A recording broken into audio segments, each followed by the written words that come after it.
Señora nuestra, Reina del cielo, enséñanos como tú cada día a decir sí al amor del Señor.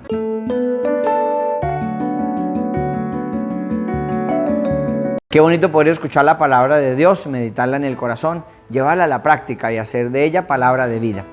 Habla, Señor, que tu siervo escucha.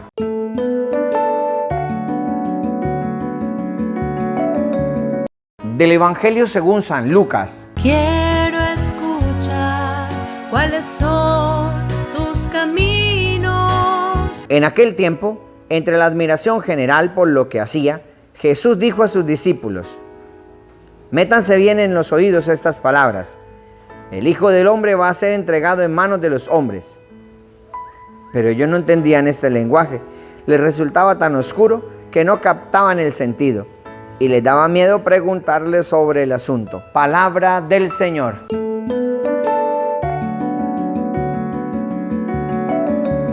A los discípulos les daba miedo preguntarle a Jesús. A nosotros también quizá nos da miedo preguntarle a Jesús, conocer más de Jesús. Como discípulos también nos da miedo la lectura de la palabra de Dios, sorprendentemente. Alguien dijo en el pasado que el que leyera la Biblia toda se quedaba loco. Y yo no sé cuántos locos creímos este cuento que dijo un loco. Y nos hicimos los locos. Nos da miedo preguntarle a Jesús. ¿Será miedo de preguntarle a Jesús? ¿O será más bien pereza para no ahondar más en Jesús? Hoy ya no es tanto miedo, es más pereza. Pereza de conocer la palabra de Dios, porque es que la palabra de Dios es viva y eficaz. Es más tajante que espada de doble filo. Y la voz de Dios, la revelación se nos ha dado ya en la santísima palabra de Dios, en la Biblia. Pero ¿por qué nos da miedo? Porque no conocemos la palabra de Dios, porque no conocemos las revelaciones que Él nos ha mostrado y que se han plasmado a lo largo de la historia y que hoy se certifican a través de la palabra de Dios. Por eso nos da miedo, porque en definitiva escondemos en el miedo nuestra incapacidad de querer ahondar más en las cosas de Dios. No tengamos miedo, no seamos discípulos cobardes, tengamos más bien la valentía de entender que el Señor nos envía a la tarea misionera, de entender que Él nos acompaña, que Él nos bendice, que cuando el Señor diga las palabras, pues nosotros las comprendemos, las asociamos, las asimilamos porque hemos ahondado en la palabra de Dios. Por eso no tenemos miedo. Pero si no soy capaz de tomar la Santa Biblia, si no soy capaz de tomar un libro que aumente y santifique mi vida desde una doctrina de confianza en el Señor, pues ¿qué voy a ser capaz de decir algo? ¿Qué voy a ser capaz? También como los discípulos voy a estar asustado, porque de Dios no sé.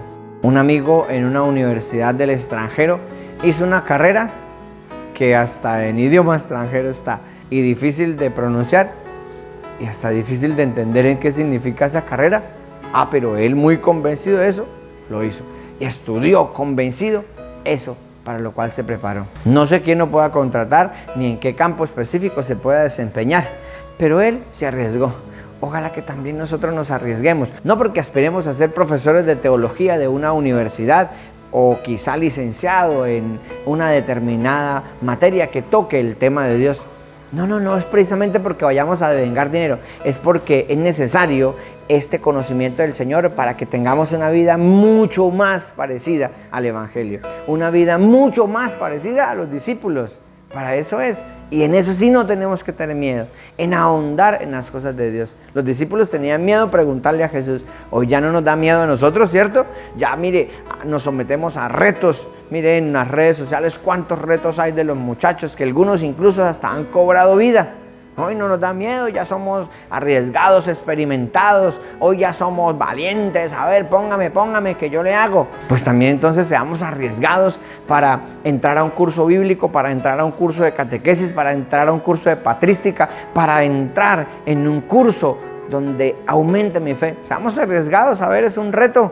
Que nosotros también hoy tengamos la gracia de no tener miedo para las cosas de Dios, de arriesgarnos a las cosas de Dios, de apostarle las cosas de Dios y de hacer bien las cosas de Dios. Ciertamente hay muchas cosas del Evangelio que no entendemos, que no comprendemos, pero no por ello no van a ser aplicables a nuestra vida. Con la oración, con el ofrecimiento a las cosas de Dios, vamos a ir comprendiendo qué es lo que Dios quiere para nosotros y qué es lo que nosotros podemos ofrecerle a Dios. Qué gran reto también tenemos hoy de nosotros vivir esa gracia y esa unción del amor de Dios. Hagamos oración.